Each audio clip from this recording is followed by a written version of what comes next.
The London Top Show is sponsored by Khata Book. Business हुआ easy.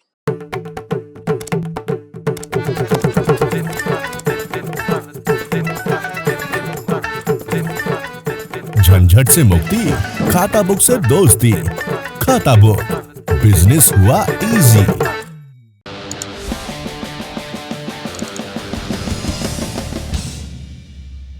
सबसे पहले corona संक्रमण के आंकड़े। पिछले 24 घंटों के दौरान देश में नए मामले आए 54,069। ठीक हुए मरीजों की संख्या 68,885 और मौत का आंकड़ा 1,321। इन सबको मिला दें तो देश में अब तक 3,82,778 मामले सामने आ चुके हैं। ठीक हुए मरीजों की संख्या 2,90,63,740 और मौत का आंकड़ा, सरकारी आंकड़ा, 3,91,981। टीकाकरण की रफ्तार अब कुछ दुरुस्त हुई है, लेकिन एक दूसरी समस्या सामने आने लगी है और ये समस्या राजनीतिक है। 21 जून के बाद से टीकाकरण नई रफ्तार के साथ शुरू हुआ, पर पूरे देश में नहीं। ज्यादातर रिकॉर्ड भाजपा या एनडीए शासित राज्यों में बने, मिसाल के लिए मध्य प्रदेश। इस बीच दिल्ली जैसे राज्यों ने टीके के गिरते स्टॉक की शिकायत की और इसके बाद सवाल पूछा गया कि क्या गैर भाजपा या एनडीए शासित राज्यों को टीकों की सप्लाई धीमी है। इस आरोप को लेकर आज केंद्रीय स्वास्थ्य मंत्रालय ने अपना पक्ष रखा। मंत्रालय ने कहा कि वैक्सीन आवंटन में पक्षपात की खबरें निराधार हैं। टीकों का आवंटन किसी राज्य की जनसंख्या, कोरोना से प्रभावितों की संख्या और टीका लगाने की राज्य की क्षमता पर निर्भर करता है। अगर खुराकें बर्बाद हो रही हैं, तब भी टीकों का आवंटन प्रभावित हो सकता है। एक अपडेट और है, भारत बायोटेक के बनाए कोवैक्सीन को लेकर पश्चिम बंगाल की मुख्यमंत्री ममता बनर्जी ने प्रधानमंत्री नरेंद्र मोदी को एक खत लिखा है।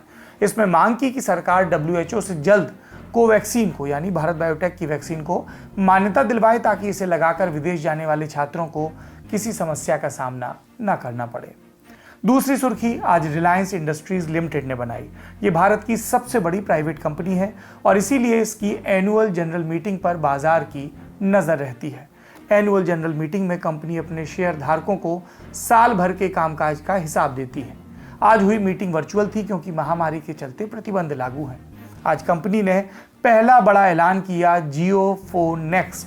ये 10 सितंबर से बाजार में उपलब्ध होगा। ये भारतीय बाजार के लिए एक सस्ता स्मार्टफोन है जिसे कंपनी ने गूगल के साथ मिलकर बनाया है। मुकेश अंबानी ने कहा, जियो भारत को 2G मुक्त और 5G युक्त बनाना चाहता है। इसके अलावा रिलायंस इंडस्ट्रीज के दूसरे उद्योगों को लेकर भी रोड मैप पेश किया गया। इस पर विद्वानों की राय भी सुन लीजिए कि रिलायंस भारत का गूगल के साथ मिलकर एक सस्ता फोन लॉन्च करने वाली है, जिसका दावा है कि वो दुनिया में सबसे सस्ता फोन होगा। ये सितंबर में बाजार में आएगा।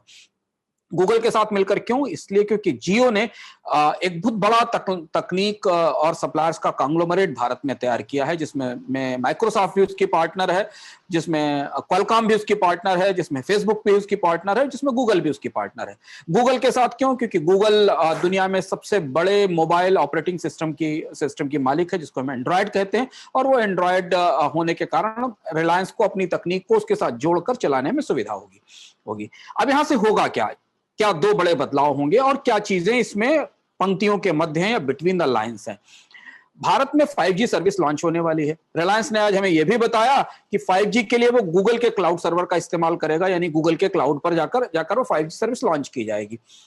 5G सर्विस लॉन्च होने के लिए जो सबसे बड़ी बुनियादी बहस भारत में थी, जो चर्चा थी, वो ये थी कि हैंडसेट की प्राइस क्या होगी, क्योंकि 5G के हैंडसेट महंगे होते हैं और 5G एक हाई प्रीमियम सर्विस है। डेटा की स्पीड काफी ज्यादा होती है, तो उसे ऐसे हैंडसेट्स की जरूरत होती है। रिलायंस ने इस बाजार में एक सस्ता हैंडसेट लाकर एक नए किस्म की प्रतिस्पर्धा की शुरुआत कर दी है। और यही बड़ी कंपनी होने का लाभ होता है कि जब आप बाजार में दिग्गज कंपनी होते हैं, बाजार में आपके पास बड़ा हिस्सा होता है, आपके पास दुनिया के सारे बड़े सप्लायर होते हैं, तो आप इस तरीके की चीजें कर सकते हैं। भारतीय बाजार में अभी जो हैंडसेट बनाने वाली कंपनियां हैं वो ज्यादातर चीन की हैं। अब जो अपर एंड का या जो प्रीमियम मार्केट है उसमें एप्पल और सैमसंग के फोन हैं। इसके साथ क्या भारत में 5G हैंडसेट सस्ता होगा? क्योंकि अगर 5G हैंडसेट सस्ता हुआ तभी 5G सेवा ज्यादातर लोगों को मिल पाएगी, नहीं तो उसकी अफोर्डेबिलिटी के इश्यू होंगे। तो हम हैंडसेट बाजार में एक नई प्रतिस्पर्धा जल्दी ही शुरू होती देखेंगे, जैसे ही रिलायंस का और गूगल का ये फोन आएगा। पर इसमें एक चीज जो सवालों में है, जो किंतु और परंतु में है, कि गूगल एंड्रॉयड की मालिक होने के बाद भी हैंडसेट बाजार में कोई बहुत बड़ा असर नहीं छोड़ पाई। गूगल ने हैंडसेट लाने की इससे पहले भी कोशिश की, पर उसे बाजार में बड़ा हिस्सा नहीं मिला। तो एक और कोशिश गूगल की रिलायंस के साथ कैसी रहेगी, ये हमें देखना होगा। सस्ते हैंडसेट को लेकर भारत के एक्सपीरियंस बहुत अच्छे नहीं रहे हैं। इससे पहले भी सस्ते हैंडसेट भारत में आते रहे हैं। रिलायंस के हैंडसेट की क्वालिटी, गुणवत्ता, फीचर्स कैसे होंगे, ये हमें देखना होगा। आज कांग्रेस नेता राहुल गांधी मानहानि के एक मामले के संबंध में सूरत की एक अदालत में पेश हुए। सूरत पश्चिम सीट से भाजपा विधायक पूर्णेश मोदी ने अपनी शिकायत में आरोप लगाया था कि राहुल गांधी ने अप्रैल 2019 की एक चुनावी रैली में यह कहकर पूरे मोदी समुदाय की मानहानि की। क्या बयान था ये कि सभी चोरों का एक ही उपनाम मोदी कैसे है। ये बयान राहुल ने कर्नाटक के कोलार में दिया था। पूर्णेश द्वारा किए मुकदमे के संबंध में राहुल एक बार न्यायालय में पेश हो चुके हैं और तब उन्होंने खुद को निर्दोष बताया था। आज राहुल को अंतिम बयान दर्ज करने के लिए बुलाया गया। उन्होंने अदालत से कहा कि मैं किसी समुदाय पर निशाना नहीं साध रहा था, ये चुनाव के दौरान किया गया एक व्यंग्य था। इस मामले की अगली सुनवाई 12 जुलाई को होगी। चौथी सुर्खी सरकार बनाम ट्विटर मामले से जुड़ी है। सरकार की टीम में है यूपी पुलिस, जिसने गाजियाबाद में बुजुर्ग की पिटाई वाले वीडियो के संबंध में पूछताछ के लिए ट्विटर इंडिया के मैनेजिंग डायरेक्टर मुनीश माहेश्वरी को बुलाया था। पिछले संबंध पर माहेश्वरी ने कहा था कि वो एजेंसी से सहयोग करना चाहते हैं, लेकिन बयान वीडियो कॉन्फ्रेंसिंग के जरिए दर्ज कराएंगे। लेकिन यूपी पुलिस का कहना था कि माहेश्वरी को गाजियाबाद के लोनी पुलिस थाने आकर पूछताछ में हिस्सा लेना होगा। पुलिस ने उनके लिए 11 सवाल तैयार रखे थे, जिनमें से एक ये भी था कि ट्विटर ने वीडियो क्यों नहीं हटाया। इस मामले में एक बड़ा अपडेट आया आज दोपहर, जब माहेश्वरी ने यूपी पुलिस के नोटिस को कर्नाटक हाई कोर्ट में चुनौती दी। कानूनी मामलों पर काम करने वाली वेबसाइट लाइव लॉ के मुताबिक माहेश्वरी के वकील ने विनोद दुआ मामले का हवाला देते हुए कहा कि वीडियो कॉन्फ्रेंसिंग के जरिए बयान दर्ज करने को सुप्रीम कोर्ट सही ठहरा चुका है। इन दलीलों के बाद हाईकोर्ट ने माहेश्वरी को अंतरिम राहत देते हुए यूपी पुलिस को आदेश दिया कि उनके खिलाफ कोई कार्रवाई ना करे। पांचवी सुर्खी बनाई शंघाई कोऑपरेशन ऑर्गेनाइजेशन SCO में शामिल देशों के राष्ट्रीय सुरक्षा सलाहकारों की बैठक में। इसमें भारत के NSA अजीत डोभाल, पाकिस्तान के NSA मोईद यूसुफ शामिल हुए। SCO या शंघाई पैक्ट का विचार 2001 में आया था और इसकी स्थापना 2003 में हुई थी। तब इसमें रूस और चीन के साथ वो देश शामिल हुए जिनकी गिनती सेंट्रल एशियन रिपब्लिक्स में होती है। कौन कौन से देश थे ये? काजाकिस्तान, किर्गिस्तान, ताजिकिस्तान और उज्बेकिस्तान। आप दुनिया के नक्शे पर अफगानिस्तान के ऊपर इन सारे देशों को देख सकते हैं। 2017 से भारत और पाकिस्तान भी SCO का हिस्सा हैं।